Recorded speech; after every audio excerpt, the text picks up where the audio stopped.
네, 바로 인터뷰 이어가겠습니다. 황운하 조국혁신당 의원과 함께 현안 또 조국 전 대표 사면 소식까지 하나하나 짚어보죠. 안녕하십니까, 의원님? 안녕하세요. 반갑습니다. 네, 반갑습니다. 아니, 제가 그때 조국 전 대표 출소할 때 그 현장에 있었는데 의원님을 딱 뵀었는데 말씀드릴 시간이 없었어요. 워낙에 당원분들 에워싸고 계시더라고요. 예, 제가 조금 이제 한 11시 좀 넘어 도착했나? 예. 그런데 그 당원들과 지지자들이 이미 뭐 너무 많이 와 계셔서 예, 그분들 너무 반갑기도 하고 네. 그분들이 또 저를 알아보는 분도 계시고 해서 그분들하고 인사를 나누라고. 네. 맞아요. 뜨거웠던 현장이었고 의원님께서는 어떤 마음으로 이 현장으로 오셨습니까? 저는 그 이제 검찰 독재 정권 또는 고려 시대의 무신 정권에 좀 비유할 만하거든요. 이 검찰 정권. 이게 상당히 윤석열 검찰 독재 정권은 3년이었지만 네. 사실 검찰이 우리 사회의 어떤 권력 집단으로서 좀 어두운 그늘을 장기간 만들어 왔거든요. 검찰권이 오남용된 역사는 좀 오래됐습니다. 그래서 그 검찰권 오남용의 시대, 검찰 공화국의 시대 또는 검찰 정권의 시대가 종언을 구하는구나. 이게 드디어 끝나는구나라는 그게 상징이 조국 대표의 석방이거든요. 저는 그렇게 이해를 했어요. 그래서 드디어 우리 사회의 검찰권 오남용의 시대, 검찰 정권 시대, 뭐 검찰 공화국 시대 이게 끝나고 정상으로 돌아오는구나. 네. 네, 그 상징적인 장면으로 이해를 했죠. 그러게요. 조국 전 대표도 나오자마자 그 메시지를 또 냈었고 네. 지금 화면 보듯이 출소 현장 보고 계신데 석방 현장 보고 계신데요. 이때 쭉 이제 의원들이 쭉 옆에다 서 있었고 악수하면서 인사하는 모습을 제가 봤는데 저도 현장에 있었으니까 뭐 따로 특별한 말씀 좀 하셨습니까? 저 현장에서? 이제 조국 대표께서 예. 제가 그날 대법원에서 이제 무죄 선고가 난 예. 무죄 확정 판결이 내렸기 때문에 예. 아마 그 뉴스를 접하신 것 같아요. 그래서 그간 수고 많았고 축하도 한다고 그 얘기를 잠시 나눴습니다. 네. 야, 사실은 이 나오게 된 여기에 더 축하 메시지를 아마 더 세게 하고 싶으셨을 것 같은데 오히려 축하를 또 받으신 내용이 있어. 네, 그렇게 조국 전 대표가 나와서 일일이 다 악수하고 인사하고 원래는 당원들이 있는 그 앞에 차가 서 있어가지고 당원들한테 손을 흔들고 바로 차를 타고 떠나는 거였는데 제가 알기로는 그게 준비가 됐는데 당원들과 지지자들 쭉 서 있는 거기에 일일이 악수하면서 내려가느라고 차가 또 그 밑에까지 내려가지 않습니까? 맞습니다. 예. 그렇게 뜨거운 인사하는 모습 아마 많은 분들께서 저희 오마이TV 현장 생중계를 했는데 그거 보시면서 너무 또 감동을 하시더라고요. 오마이에서 생중계 하셨군요. 그렇습니다. 예. 그 생중계 해주셔서 감사하네요. 굉장히 많은 분들이 오셔가지고 맞아요. 그래서 이 누군가가 이게 그 국민들에게 좀 잘 전달했으면 좋겠다 이런 생각이 들었었는데 그때 저희가 동시 접속자가 한 5만 명 정도 됐나? 그랬었어요. 그때 밤 12시가 넘었잖아요. 12시 넘은 시간에 12시 넘은 시간에 생방으로 보기가 쉽지 않은데 수만 명이 그걸 보고 있었습니다. 와, 그래서 저도 깜짝 놀랐어요. 전국에서 막 뭐 부산 저 목포 뭐 심지어 제주도 이런 데서 전국에서 많이들 오셨더라고요. 그러니까요. 그러니까 그날을 정말 손꼽아 기다려온 그런 분들이 정말 많았다. 네. 조국 전 대표를 많이 보고 싶었다. 이런 생각을 하게 됩니다. 그래서 뭐 조국 전 대표의 앞으로의 행보 여기에 대해서 관심이 좀 모아지고 있는데 일단은 이 조국 전 대표 사면에 대한 국민 여론을 좀 봤더니 뭐 나눠져 있다라는 이제 언론들의 이제 분석이 나오고 있습니다. 지난 금요일 발표된 갤럽 여론조사에서는 이재명 정부를 반대하는 항목 1위가 광복절 사면이었다라는 건데 이 사실은 이재명 대통령 지지율이 뭐 과반을 넘는 그런 상황이지만 정부를 반대하는 항목 1위가 광복절 사면으로 꼽힌다. 이건 좀 어떻게 받아들이고 계십니까? 이제 조국 그 전 대표가 지금 정치인이지 않습니까? 네. 그래서 일단은 정치인에 대한 사면은 절반 정도의 반대는 있을 수 있다라고 봅니다. 네. 우리 사회가 어쨌든 그 진영 논리에 따라서 어떤 정치적인 이슈가 생기면은 찬반이 비슷비슷하게 나오는 것이 맞죠. 불가피하거든요. 네.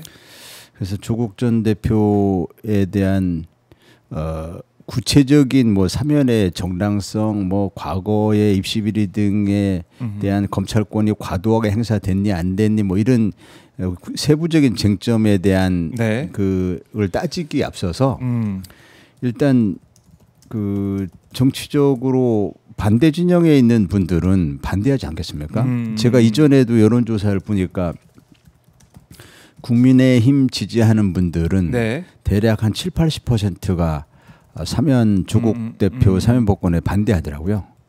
예, 그렇기 때문에 그 약 50% 가까운 반대는 있을 수 있다. 정치인이기 때문에 또 조국 대표 사면 복권에 이제 또 그 반대 진영 쪽에서 생각할 때 뭐 윤미향 전 의원이라든지 네. 이런 분들이 또 포함됐지 않습니까? 또 최강욱 전 의원이라든지 네. 이런 분들이 포함되는데 이런 분들이 민주 진보 진영 쪽에서는 상당한 상징성을 가진 분들이고 그렇게 보면 또 반대 진영에서 볼 때는 이분들에 대한 사면 복권은 반대해야 되는 네. 그런 논리에 그냥 좀 매몰되어 있겠죠. 그래서 정치인 사면이기 때문에 또 이쪽 그 특정 진영의 색깔이 강한 분들이 있잖아요. 윤미향 의원, 전 의원, 최강욱 전 의원 이런 분들이 이 반대 진영에서 볼 때는 민주 진보 진영 색깔이 좀 강한 분들이다 보니까 네. 그래서 반대가 뭐 50% 가까이 나오는 거 아닌가 아하. 저는 그렇게 보고 있고 어찌 뭐 당연하다 이렇게 봅니다. 네, 50%를 안 넘겼다는 것이 저는 그 좀 거기에 의미를 부여하고 싶습니다. 네. 의미를 부여할 수 있다. 그러니까 정치적인 판단에서 어떻게 뭐 보면은 지금 여권 지지층 아니면 야권 지지층 이렇게 나눠져 있는 그런 결과 나온 건 당연하다. 예, 그리고 뭐 예. 우리 사회가 어쨌든 그 진영 논리에 양쪽이 좀 매몰되어 있는 것이 현실이지 않습니까? 네. 그래서 구체적으로 이렇게 그 따지기에 앞서서 일단 네. 반대하는 아하. 뭐 이런 현상이 지금 뭐 새삼스러운 일도 아니거든요. 예. 그냥 무조건 반대하고 보는 예. 그런 답변도 있을 것 같다라고 정리를 해보고요. 그러면 이제 조국 전 대표가 앞으로 이제 행보 일단은 이제 언론 인터뷰를 통해 가지고 뭐 지방선거든 보궐선거든 내년 6월 선거에서 재신을 받겠다 뭐 이런 얘기도 하고 있는 상황인데 의원님은 어떻게 보십니까? 어떤 역할을 좀 해야 된다고 보세요? 조국 대표는 작년에 창당하고 정치인이 되겠다고 선언했을 때 본인이 여러 차례 강조한 것이 네. 저는 정치를 중간에 그만두지 않겠습니다. 최소 10년 이상은 정치를 하겠습니다. 이렇게 다짐을 했었거든요. 네. 어떤 상황이 오더라도. 어떤 상황이 오더라도. 그때가 2심에서 유죄 선고가 났을 때인데 앞으로 대법원에서 최종적으로 유죄가 나올 수도 있는 이런 상황인데 또 그럴 때 지지자들이 뭐 줄어들 수도 있고 이런 상황인데 어떤 상황이 오든 네. 10년 이상은 정치를 하겠다라는 그 강력한 정치인으로서의 권력 의지를 드러냈었거든요. 그렇기 때문에 조국 대표가 정치인으로서 다시 복귀한 것이면 사면 복권은 정치인으로서 다시 복귀한 것이다. 그렇죠. 정치인으로. 예, 그래서 본격적인 정치 행보를 이제 가야 되고 네. 정치인에게 그 선거는 그 너무나 숙명 같은 거군요. 예, 그래서 이제 다가오는 지방선거 또 그때 보궐선거. 동시에 치러지는 보궐선거 여기에서 조국 대표는 당연히 뭐가 네. 됐든 출마를 해야죠. 어허. 예, 그래서 그 지방선거로 경우에 예컨대 뭐 서울시장, 부산시장 이렇게 얘기가 좀 거론이 나오고 된 있고. 것 같고 예. 또 보궐선거는 현재는 뭐 인천 계양을 하고 충남 아산 뭐 이런 데가 보궐선거 확정됐는데 또 추가로 어디 가면 나올지 모르겠습니다만은 네. 어쨌든 어느 선거가 됐든 조국 대표는 이제 선거에서 국민들에게 심판을 받아야죠. 국민들에게 이제 신임을 받아야죠. 신임을 받아야 된다. 예, 국민들의 예. 평가를 받는 그 계기가 좀 있어야 된다. 그럼 뭐 정치니까 선거다 이렇게 말씀하셨는데 지난번에 언론 인터뷰에서 보궐선거, 그러니까 지방선거 뭐 이 단체장 이거보다는 보궐선거가 맞다. 국회의원 다시 돌아온 게 맞다. 이렇게 말씀하신 걸 제가 봤는데 어떻게 보십니까? 서울시장이나 부산시장도 네. 굉장히 그 큰 정치적인 의미가 있죠. 서울시장 뭐 조국 전 대표는 사실상 이제 대권 주자로서 이렇게 평가받고 있지 않습니까? 그 대권 가도에 서울시장은 좋은 그 징검다리가 될 수 있다. 이렇게 그런 의미에서 서울시장 출마가 바람직하다. 뭐 이렇게 얘기할 수도 있고 또 이제 부산시장 같은 경우는 서울시장도 좀 그런 면이 있습니다만은 부산시장은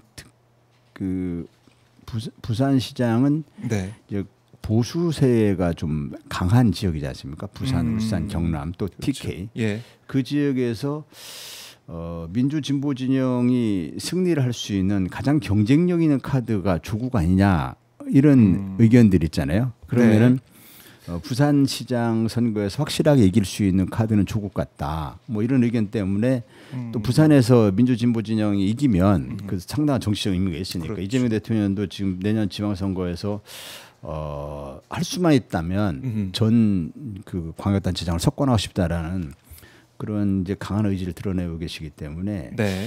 부산에서 이제 조국 대표 나오는 이제 그 승리 가능성이 높고 상당한 정치적 의미가 있죠. 네. 서울시장도 사실 이제 두고 봐야겠습니다만은 현재는 좀 아주 강력한 서울시장 후보가 딱히 부각이 되는 건 아니거든요. 그렇죠. 이제 민주 진보 진영에서 압도적인 우위를 보이는 어떤 서울시장 유력한 후보가 아직은 등장하지 않은 상황이기 때문에 내년에 또 이제 상황이 어떻게 될지 모르겠는데 보수 진보 쪽이 팽팽한 싸움을 만약에 벌인다면 가장 경쟁력 있는 카드 중에 하나는 또 조국 카드일 수 있거든요.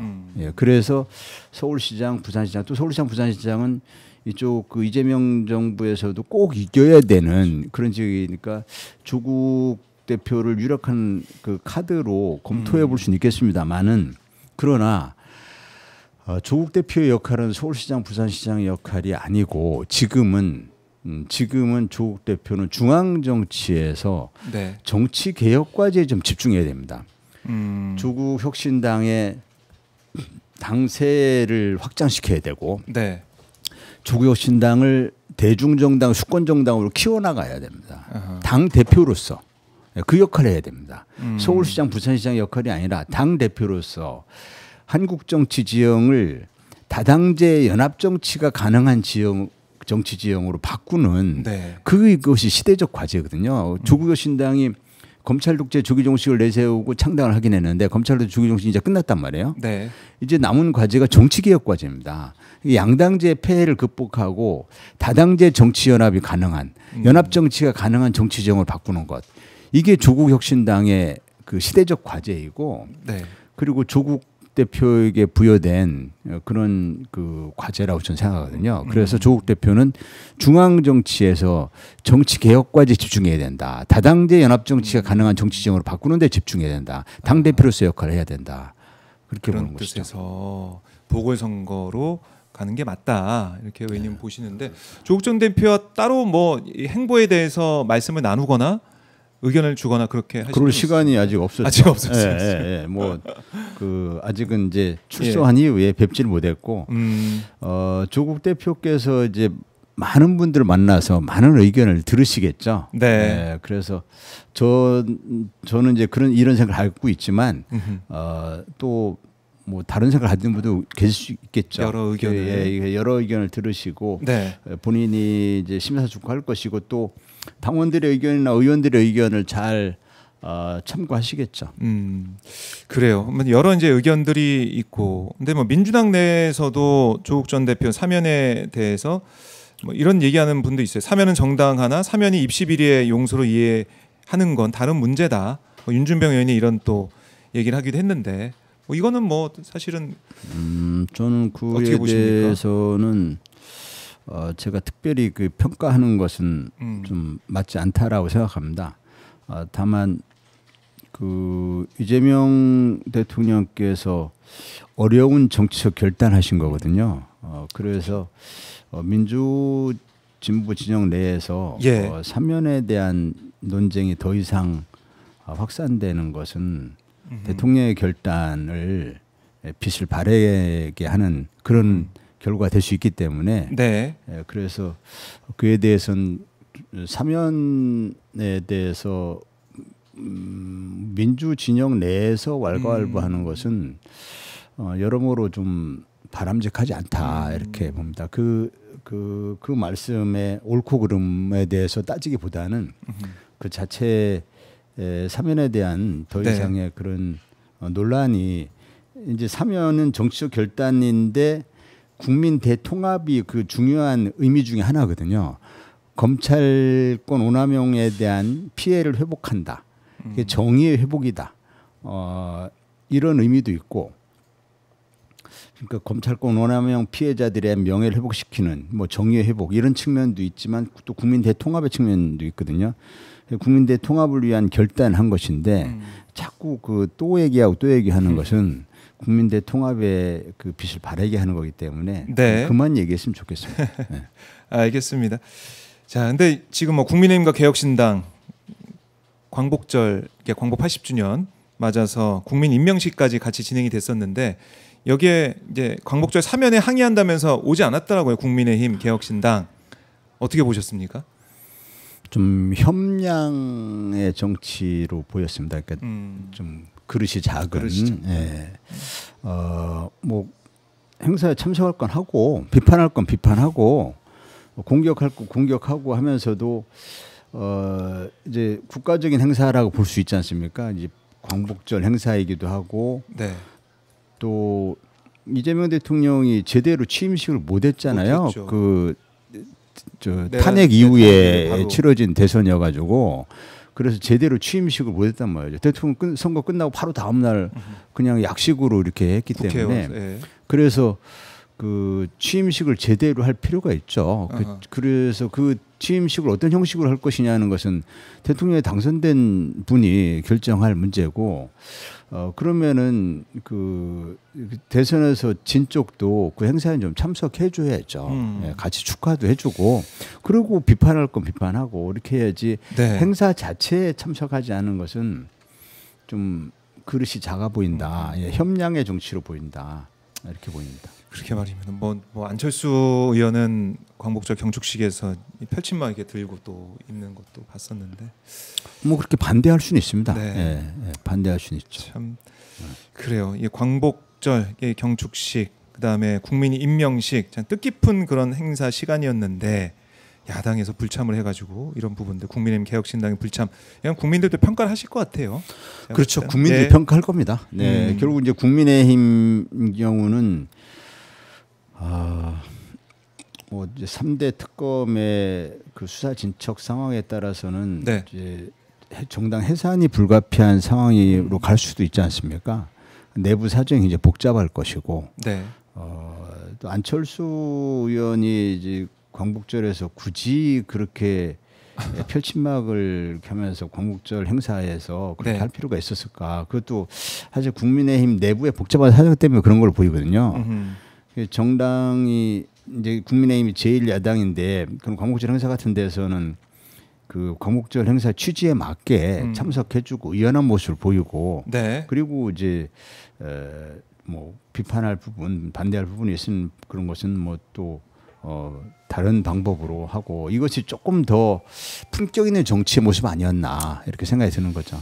그러게 말입니다. 그러니까 안철수 의원이 사실은 이제 지금 당권 도전 중이기 때문에 그렇죠. 예. 뭐 김문수 후보도 지금 당사에서 보셨죠? 예, 지금 농성하고 그렇죠, 있는 모습. 그렇죠. 예. 농성하면서도 뭐 PT 동작도 하고 뭐 누워서 자전거 발로 이제 페달 돌리기 뭐 이런 것도 하고 태권도 정권 지르기도 하고 뭐 여러 모습을 또 보여주고 있다.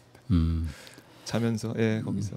그러니까 안철수 의원이나 김문수 예. 전 의원, 전 대표 이런 분들이 네. 다 뭐 현재 이제 당권 이제 도전 중이기 때문에 네. 예, 뭐 그렇게 이해할 수 있겠습니다. 예. 그렇습니다. 이런 국민의 상황, 수사 결과에 따라서 앞으로 미래가 어떻게 될지 모른다라고 짚어주셨는데, 그럼 조국혁신당의 미래 이것도 좀 궁금해요. 내년 지방선거 때 혁신당은 어떻게 할 것이냐, 이 부분들 민주당과 경쟁할 것이냐, 아니면 뭐 박지원 의원 같은 경우는 이제 통합하면 된다, 민주당과의 통합을 또 외치고 있고, 어떻게 보십니까, 의원님은? 조국혁신당은 창당할 때 아까 한 말씀드렸지만 그 검찰 독재를 빨리 끝낸다. 그렇죠. 윤석열 정권을 빨리 끝내겠다. 3년 너무 길다. 네, 3년 너무 길다. 예. 그거 하나 하고, 그다음에 또 하나가 양당 제도의 폐해를 극복해서 제3당으로서 조국혁신당이 확고하게 자리매김을 해서 다당제 기반한 연합 정치가 가능한 그런 정치 지형으로 만들겠다. 이것이 중요한 창당 정신 중에 하나였거든요. 네.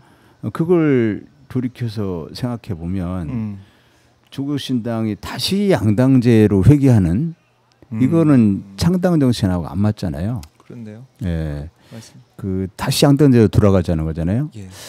이거는 이제 민주당에도 꼭 좋은 건 아닙니다. 왜냐하면 지금 이재명 정부나 민주당한테 정치적으로 가장 큰 목표는 이재명 정부가 성공하는 걸 건데, 이재명 정부의 성공은 여러 가지 이제 과제들을 잘 해내야 되지만, 네. 이재명 정부의 성공이냐 실패냐라는 그 기준, 가장 큰 기준은 사실은 정권 재창출이거든요. 이 문재인 정부가 정권 재창출에 실패한 것 때문에 문재인 정부에 대해서 여러 가지 그 좀 비판적인 시각이 있거든요. 근데 이재명 정부가 다음 정권 재창출해야 됩니다. 근데 우리나라 양당제 하에서 5년마다 정권 교체론이 득세를 하는 이런 패턴을 보여왔어요. 양당제 하에서는 상대당에 대한 그 비판만 하면, 상대당을 막 공격만 하면 반사이익으로 어쩔 수 없이 이쪽을 선택할 수밖에 없는, 정권 중후반기에 들어서면 정권 교체론이 상당히 힘을 받아요. 그때까지 그 한 중후반기에 들어면은 그 정권의 그 업적도 있지만 네. 여러 가지 이제 공격받을 만한 그런 소재들이 쌓이게 되잖아요. 그렇게 되면서 그 정권에 반대하는 진영 쪽의 그 반대 정서를 네. 잘 활용을 하는 어떤 공격, 비판 이것만 있으면, 그러면 이제 그 반대급부로서 이익을 얻게 됩니다. 그래서 그 정권이 실제로 바뀌게 되고 그런 패턴을 보여왔는데, 네. 대선에서 항상 그 1대1 구도, 보수 대 진보 1대1 구도가 형성되면은 51대 49의 싸움이라고 다 그렇게 그렇게 해왔고, 그렇게 그 대선이 그렇게 치러져 왔었고, 이번에도 이재명 대통령이 50%를 못 넘겼어요. 네. 그래서 다음 대선 때 이쪽 민주진보진영 쪽에서 정권 재창출할 가능성이 가장 높은 정치 지형을 만들려면 민주진보진영이 다수파가 돼야 됩니다. 네. 51대 49가 아니라 60대 40으로 만들어야 됩니다. 조국혁신당과 민주당이 연합했을 때 한 60의 비중을 차지하는 6대 4에서 다수파가 되는 그런 구도를 만드는 것이 정권 재창출에도 도움이 되거든요. 예. 그래서 민주 진보 진영의 외연이 더 확장될 필요가 있는 것인데, 조국혁신당이 다시 민주당 합당이 돼버리면 도로 양당제로 돌아가는 것이거든요. 그것은 결코 바람직하지 않다. 바람직하지 않다. 네. 그래서 독자 행보를 걷는 게 민주 진보 진영의 정권 재창출에 도움이 되는 길이다. 그렇죠. 이제 다당제로 가는 것이죠. 물론 이제 민주당과 조국혁신당이 그 지방선거에서 그 경쟁을 하게 되면 국민의힘 좋은 일 시키는 거 아닌가? 뭐 이것에 대한 우려들이 많이 있잖아요.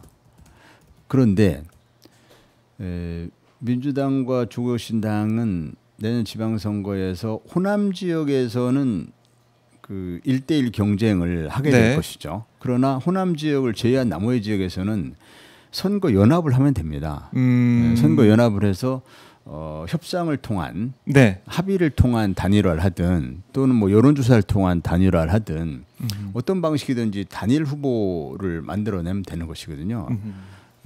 민주당 입장에서 그 조국 신당 후보가 나오면 민주당 후보에게 도움이 되지 않으니 나오지 마라 이럴 수는 없잖아요. 조국 신당이 독자적으로 그 대중 정당으로 또 수권 정당으로 성장해야 되는 정당인데 따라서 정당으로서 후보를 내는 건 너무 당연한 것이거든요.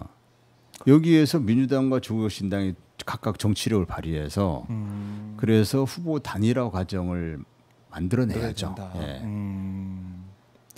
그래요. 뭐 2030년이죠. 뭐 시간이 꽤 이제 남아 있는 그런 모습이기도 한데 어쨌든 이 조국 신당의 미래를 얘기하다 보면은 뭐 내년 지방선거도 그렇지만 대선 얘기까지 나올 수밖에 없는데 이 조국 전 대표 뭐 오늘 이제 아침에 겸손 힘들다 나가서 대선 가능성에 대해서 2030년 너무 먼 얘기다. 정치인으로서 자질과 경험을 쌓아가는 시간이다. 뭐 이렇게 일단은 얘기를 했는데요. 의원님이 보시기엔 어떻습니까? 조국 전 대표의 대선 출마 여기에 대해서는 준비와 또 가능성 좀 있다고 보시는 거죠?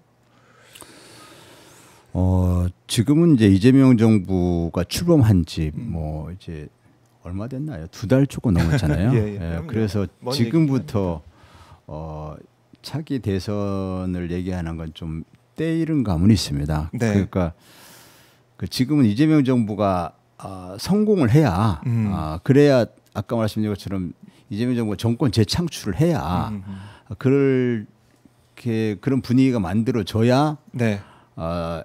이쪽 민주 진보 진영 쪽에 이른바 대선 후보 거론되는 분들에게도 기회가 오는 거잖아요. 그래서 지금부터 대선 얘기하는 것은 그건 뭐 너무 때이릅니다. 예, 그러긴 하지만 그러나 그 뭐 조국 대표가 국민들에게 대선 주자로서 인식이 되는 것은 뭐 그런 거 받아들여야죠. 예, 그것은 그 조국 대표가 지금부터 대권 행보를 하겠다. 뭐 이거와는 별개로 예, 국민들께서 조국 전 대표가 다음 민주진영 쪽에 유력한 대선 후보 아닌가 이렇게 인식하고 있는 것은 우리 대선 아직 생각 안 하고 있어 이렇게 한다고 그래서 국민들이 그렇게 생각 안 하는 건 아니잖아요. 그렇죠. 그래서 국민들이 대선 주자로서 인식을 하는 것과 조국 전 대표가 대권 행보를 하는 것과는 별개의 문제다. 예. 지금 이재명 정부의 성공을 위해서 여러 가지 해야 할 일이 많고 그래서 지금은 대권 얘기하는 것은 좀 때이른 감은 있지만 예, 뭐 국민들이 대선 후보로서 인식하는 것은 그것은 뭐 어떻게 말릴 방법이 없는 것이죠. 그렇네요. 그러니까 결국 이제 조국 전 대표의 행보 하나하나에 관심을 갖게 되는 것도 국민들이 관심을 가지고 계시고 또 행보를 눈여겨 보시기 때문에 그런 것이지. 그렇죠. 예. 예. 뭐 조국 전 대표가 뭐 조국 대표가 나 대선 후보로 좀 평가해 줘. 나 대통령을 향해서 지금부터 뭐 어떻게 할 거야. 이렇게 하시지도 않고 그런데 그렇게 그럼에도 불구하고 이제 국민들께서 그 하나하나를 이제 대선 후보의 행보로 이렇게 평가하시거나 이해하시는 거는 어떻게 말릴 방법이 없는 겁니다. 그래요. 이 조국 전 대표의 행보가 주목을 이제 받고 있다. 이렇게 좀 정리해보고 내년 이제 6월 지방선거에서 국민들의 신임을 묻겠다라고 했으니까 내년 지방선거에 어떤 역할을 하게 될지 좀 지켜보겠습니다. 지켜봐야 될 것 같고 뭐 이 조기 이제 전당대회를 통해서 또 새로운 당 지도부가 들어서게 되는 그 시점이 11월 정도로 보면 되겠죠. 그렇죠. 그 전당대회라는 게 이제 준비 기간도 필요하고 하기 때문에. 뭐 2-3달 정도는 준비가 필요할 것 같거든요. 그러면 아마 11월쯤 되겠네요. 11월쯤. 아마 우리가 예상하기에는 조국 전 대표가 다시 대표로 복귀하지 않을까 이렇게 좀 예상은 하고 있습니다. 너무 당연한 것이고요. 조국 대표가 빨리 당으로 복귀해야 됩니다. 빨리 당으로 복귀해서 지금의 그 지도 체제는 이제 좀 임시 지도 체제잖아요. 대행 체제이기 때문에 정상적인 이제 그 대표 정상적인 지도 체제로 빨리 좀 당이 지도 체제를 정비를 해야죠. 네, 그 길에 있다. 자, 그리고 이제 검찰 얘기를 좀 저 해봐야겠는데 검찰 개혁 얘기하기 전에, 그러니까 지난번 아까 조국 전 대표 만나서 말씀하셨던 그 얘기처럼 이번에 대법 확정 판결을 받으셨어요. 무죄 확정 선고가 내려졌는데 뭐 심경이 좀 하실 말씀이 많으실 것 같은데 지금 네. 어떠셨습니까? 딱 확정 판결, 딱 이제 끝났다. 아, 이거 시간이 6년이 걸렸죠. 예, 그 기소된 이후로 치면 한 5년 7개월 걸려, 6년 가까이 네. 걸렸고, 그 6년 가까이 재판받는다는 게 참 끔찍한 일이죠. 그 잔인한 세월이었고, 네.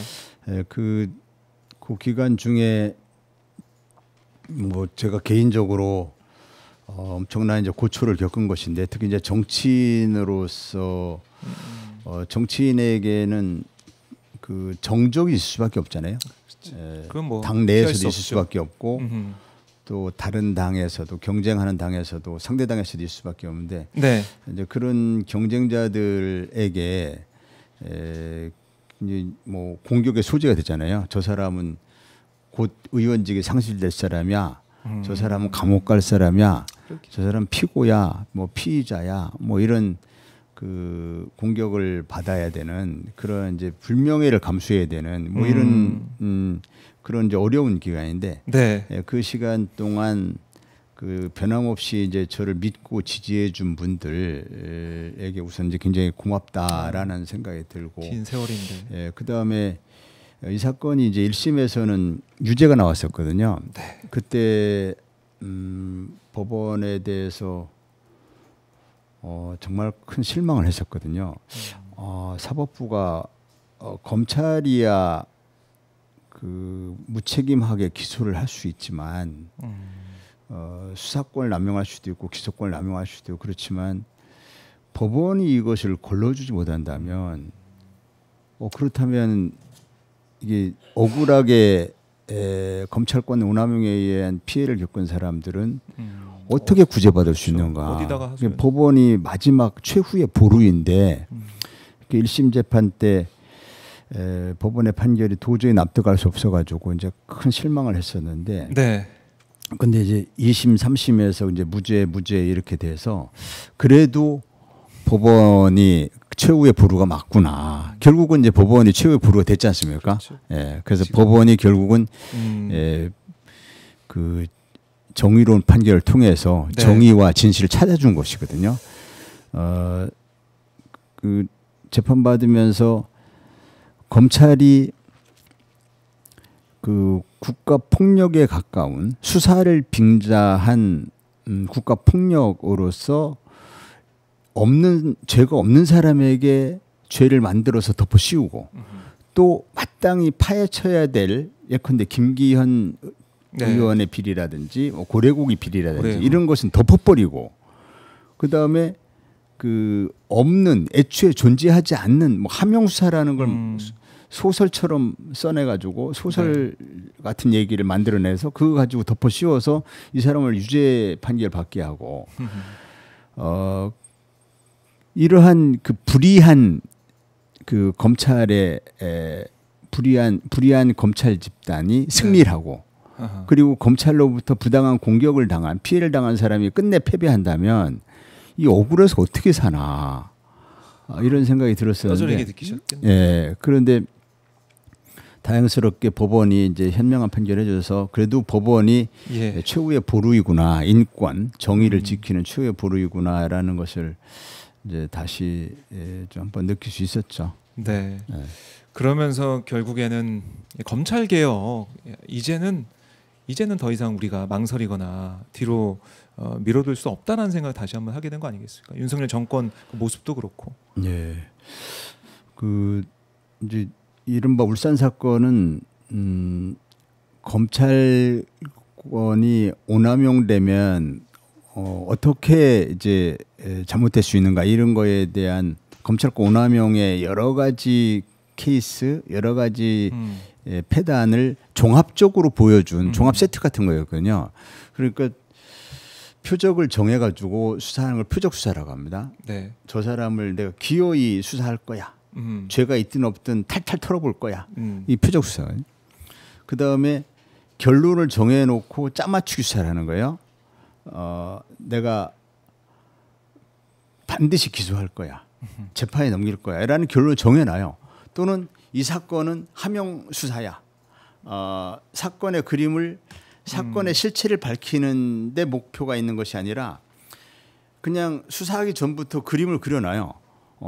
이 사건은 문재인 대통령과 송철호 울산시장의 친구 사이인데 뭐 당선되는 게 당선되는 거 보는 게 내 꿈이야. 뭐 이런 식으로 얘기했다. 뭐 이런 것을 가지고 이제 이걸 이 소재 삼아 가지고 마구 이제 소설을 써내는 거죠. 예, 그렇게 그 그림을 그려놓고 거기에 짜 맞추기 수사를 해나가요. 네, 예, 이런 표적 수사, 짜 맞추기 수사. 그 다음에 수사를 해보니까 이게 본인들이 애초 그렸던 그림하고 영 아니다 싶어도 그냥 보복 기소를 해버려요. 나중에 무죄 나오더라도 무죄 나오면 어쩔 수 없지만 기소해서 6년을 예, 자신들이 그 수사 과정에서 여러 가지 진술을 조작하고 또 그 사람들을 나중에 법정으로 전부 증인으로 불러가지고 온갖 협박을 하거나 또는 이 검사들의 현란한 법기술을 활용해가지고 법원으로 하여금 헷갈리게 만드는 거죠. 이 검사 얘기가 맞을 수도 있겠네. 뭐 이렇게 그 법원으로 하여금 혼동스럽게 만들어서 그래서 법원이 자칫하면 이제 오판을 하기도 하는 거예요. 제1심에서 그랬던 것처럼 이거 유죄가 맞는 것 같은데 하고 오판을 하게 만들어서 그래서 오판이 되면 다행이고 뭐 무죄 나오면 어쩔 수 없지 뭐. 무죄가 뭐 그 법원이 생각이 달라가지고 무죄 낸 건데 뭐 이렇게 얘기하면 되지 뭐. 그러니까요. 그게 검사들의 마인드라는 그래서 검사들에게 반드시 책임을 물어야 됩니다. 예, 반드시 책임을 물어야 돼요. 저는 이번 사건의 검사들에게 반드시 책임을 물을 건데요.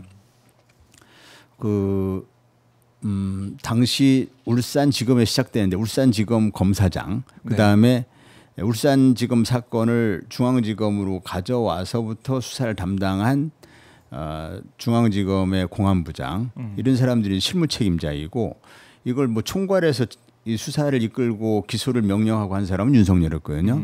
당시 윤석열 검찰총장이 이 사건에 사실 윤석열 총장이 노렸던 노림수는 문재인 전 대통령과 조국 그 민정수석이었거든요. 그러니까 하명 수사라고 하는 그 프레임을 짜가지고 그걸로 이제 이 사건을 기소를 하고 대대적으로 언론 플레이하고 하면 그러면은 그 2020년 총선에서 민주당이 크게 불리할 것이다. 그래서 민주당이 질 것이다. 그러면 검찰 개혁은 무산될 것이다. 이런 거. 그 다음에 그 윤석열은 중앙지검장에서 이제 두 단계를 뛰어넘어서 검찰총장이 되면서 그러면서 이제 망상을 갖게 된 거거든요. 내가 대통령도 될 수 있는 거 아니야? 그리고 이제 주변에서 부추겨가지고 윤석열 대통령을 만들 수 있다. 이제 거칠 것이 없다고 생각한 거죠. 그래서 그 당시에 뭐 대호 프로젝트 하면서 윤석열 대통령만의 프로젝트가 있었다라는 얘기들이 있잖아요. 그렇습니다.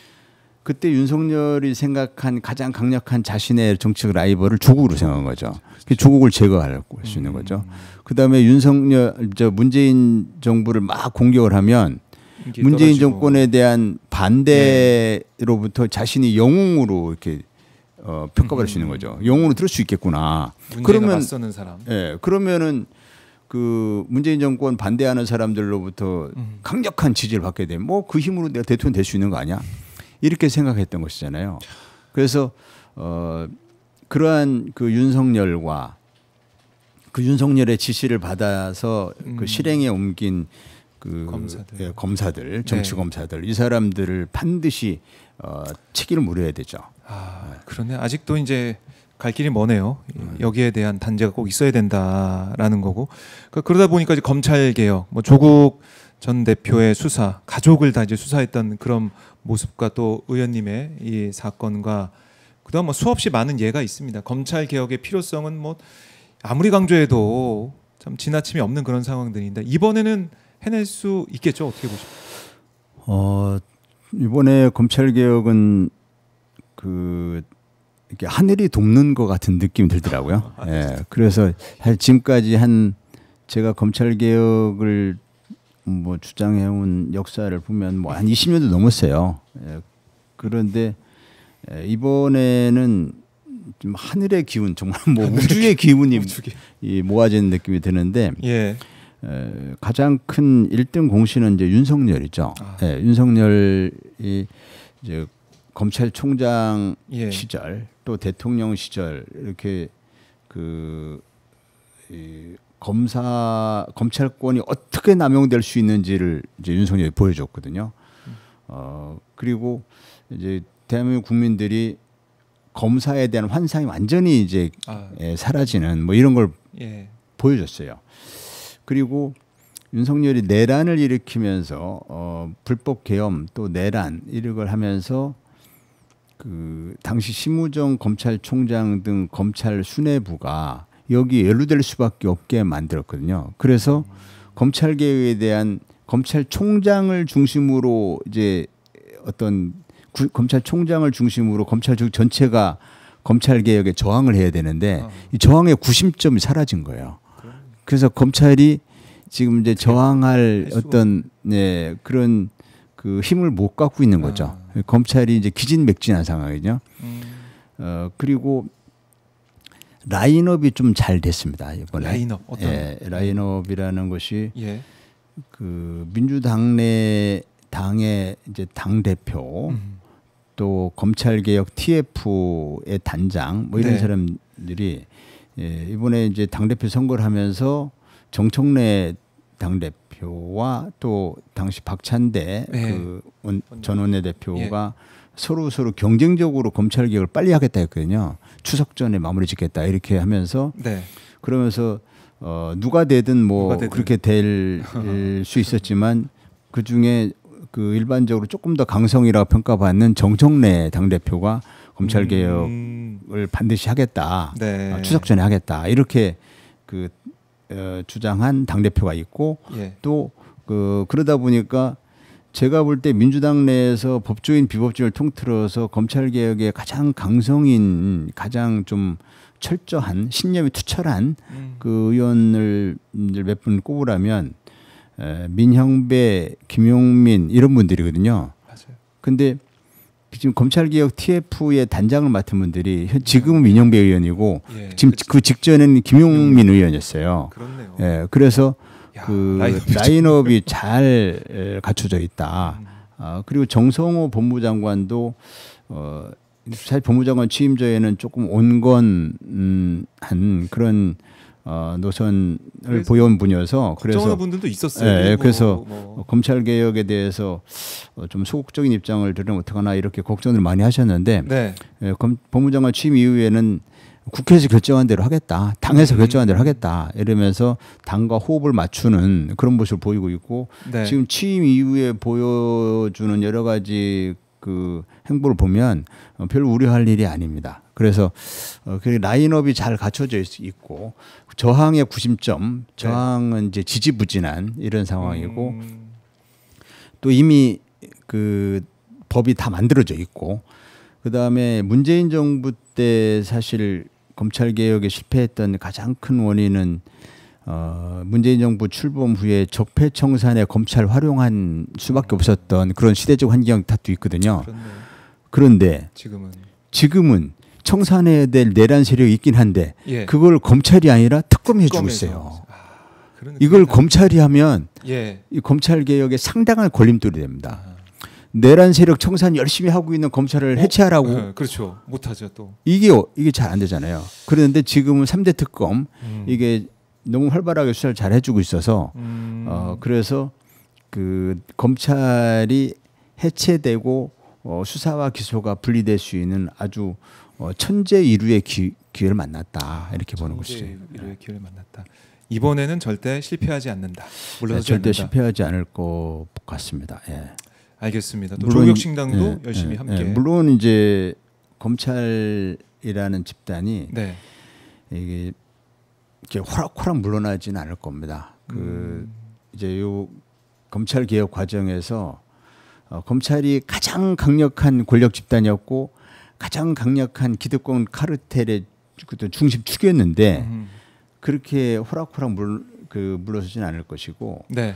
검찰이 온갖 자신들의 법기술을 활용해서 그 디테일에서 악마가 숨어 있게 할 겁니다. 자신의 기득권을 유지하기 위한 온갖 술수를 부릴 거예요. 그래서 그 과정에서 디테일에서 잘못 실패를 하면은 검찰 개혁의 취지가 크게 퇴색되는 그런 결과가 될 수도 있거든요. 그거 잘 봐야겠네요. 예, 그래서 그런 부분을 잘 봐야 되지만 대세는 이미 큰 변수가 없을 것이다. 저는 이렇게 보는데 네. 디테일을 잘 챙겨봐야 한다. 이렇게 보고 있습니다. 그래요. 네, 박지원 의원이 오늘도 한 라디오에 나가가지고 조국혁신당 지선 전에 민주당과 합당의 미래가 있다 이런 말씀을 또 하셨네. 왜 계속 나오는 방송마다 이런 말씀을 하시죠? 예. 제가 뭐 여쭤봤듯이 예. 여기에 대한 답은 뭐 이미 네네네. 아까 말씀드린 것처럼 네. 민주 진보 진영이 다음 정권에서 그 정권 재창출을 해야 되는데 다음 대선에서 다음 대선 정권 재창출을 해서는 다당제 정치 연합이 정권 재창출의 가능성이 가장 높이고 다당제 정치 연합이 가능한 정치 지형을 위해서 조국 신당이 해야 할 일이 있다. 다시 양당제로 가는 것이 것은 좀 저는 근시안적이다 이렇게 봅니다. 네, 알겠습니다. 이렇게 좀 정리를 해보고요. 아까 뭐 김건희가 오늘 뭐 특검 소환도 이제 받고 있는 그런 시간이기도 한데 윤석열의 지금 모습, 김건희의 모습은 좀 어떻게 보고 계십니까? 총평을 들어보면. 그 윤석열은 좀 어떤 망상에 사로잡혀 있다가 내가 검찰권으로 못할 게 없다. 네. 이렇게 검찰권으로 대통령도 이제 됐으니까 사실 윤석열의 집권 과정은 검찰 쿠데타라고 볼 수 있지 않습니까? 검찰 쿠데타의 가장 큰 피해자가 이제 조국 대표였고, 네. 그래서 그런 이제 검찰권으로 정권까지 이제 찬탈할 수 있었던 이제 그런 과정을 이제 윤석열 이제 보여준 거죠. 그렇지만 결국 이제 비참한 말로를 맞이하게 됐는데 이게 하늘의 그물 천망회해 소위불루라는 그런 고사성어가 있는데 하늘의 그물이 좀 엉성한 것 같아도 결국 잡을 건 다 잡는다. 놓치지 않는다. 그런데 그게 이제 순리라는 거죠. 예. 하늘의 섭리라는 것인데 윤석열의 그런 망상의 말로는 일시적으로는 성공하는 것 같았지만 결국은 이제 실패하는 것이죠. 결국은 비참한 말을 맞이하게 되는데 네. 이것은 그런 망상을 꿈꾸지 않았다면 예컨대 과거의 검사 시절 또는 뭐 부장검사 수준 뭐 그때는 조금 무리를 해도 그때도 윤석열 검사가 검찰권 오남용한 케이스는 많았지만 그래도 그 피해가 크지 않았어요. 근데 이제 대통령이 되고 나니까 대한민국 전체가 크게 한 30년 전 후퇴해버리는 나라가 망가져버리는 이런 이제 큰 피해를 끼치게 되는데 그래서 그것 때문에 또 본인도 나라도 망가졌지만 본인 인생도 완전히 망가진 것이죠. 그때 좀 검찰권 오남용했던 검사긴 한데 그때 그 검사를 끝으로 조용히 이제 자신의 분수를 알고 자신이 할 일이 뭔지 자신의 분수를 알고 뭐 대권에 나선다든지 이런 일을 벌이지 않았어야 되는데 그런 일을 벌임으로써 이제 본인도 불행해지고 나라도 크게 후퇴하는 그런 이제 잘못된 역사를 만든 것이죠. 지금 윤석열, 김건희 부부가 겪는 지금 일련의 과정은 전 사필 규정이다 이렇게 봅니다. 본인들의 망상 또는 본인들의 거짓말 이것으로 국민들을 계속 속이고 국민들을 자신들의 권력욕의 어떤 수단 정도로 생각하는 그런 망상의 결과가 결국 그 심판받은 것이죠. 네, 결국 순리대로 네. 심판이 이루어질 것이다라고 네. 봐야겠습니다. 자, 오늘 황운하 의원과 뭐 다양한 주제 현안에 대해서 말씀을 좀 나눠봤는데요. 자주 좀 오셔가지고 조국혁신당의 당내 상황이나 아니면은 개혁의 과제 여기에 대해서 말씀을 좀 많이 들어봤으면 좋겠습니다, 의원님. 네. 네, 알겠습니다. 가시기 전에 시청자분들께 못다한 말씀 있으면 듣고 마무리하겠습니다. 네, 아까 조금 말씀드렸는데 제가 그 기소된 시점부터 치면 5년 7개월 정도 재판을 받았고 또 검찰이 저에 대한 수사를 시작한 시점부터 보면 뭐 한 7년 5개월 정도 돼서 거의 8년 가까이 했는데 이 긴 시간 동안 저의 무죄를 믿고 변함없이 응원해 주신 네. 오마이뉴스 시청자 여러분들께 정말 감사드리고요. 늦었지만 정의가 승리하고 또 진실이 밝혀진다는 것을 보여드릴 수 있게 돼서 기쁘게 생각합니다. 고맙습니다. 네. 정의가 승리한다, 순리대로 간다. 이걸 의원님의 재판 결과를 보고도 우리가 네. 확인할 수가 있겠네요. 네, 맞습니다. 하나하나 알 수 있는 거고요. 자, 이제 황운하 의원님 보내드리기 전에 여러분께 좀 보여드릴 게 있습니다. 보여주십시오. 안 됐나요 아직? 예. 자, 보여드릴 게 꼭 있었는데 가시면 이제 보여드릴 게 꼭 있습니다. 보여주세요. 이거 말고요. 네, 준비하고 있대요. 아니, 황운하 의원 후원하고 응원할 수 있는 방법을 저희가 아까 파악을 해가지고 좀 보여드리려고 했거든요. 검찰 개혁의 선봉장, 검찰 개혁 원조 맛집. 황운하를 응원해 주세요 하면서 이렇게 후원할 수 있는 방법을 저희가 마련했어요. 이거 제일 중요한데 이걸 보여드렸어야 됩니다. 자, 검찰 개혁의 선봉장. 이거 너무 좋네요. 검찰개혁 원조 맛집. 이 표현 너무 좋습니다, 의원님. 이거 계속 밀고 가시면 좋을 것 같고요. 검찰개혁 선봉장으로서도 원조 맛집으로서 많은 활약해 주실 걸로 저희가 기대를 하겠습니다. 의원님 오늘 말씀 잘 들었고요. 다음에 또 뵙겠습니다. 네, 고맙습니다. 네. 네.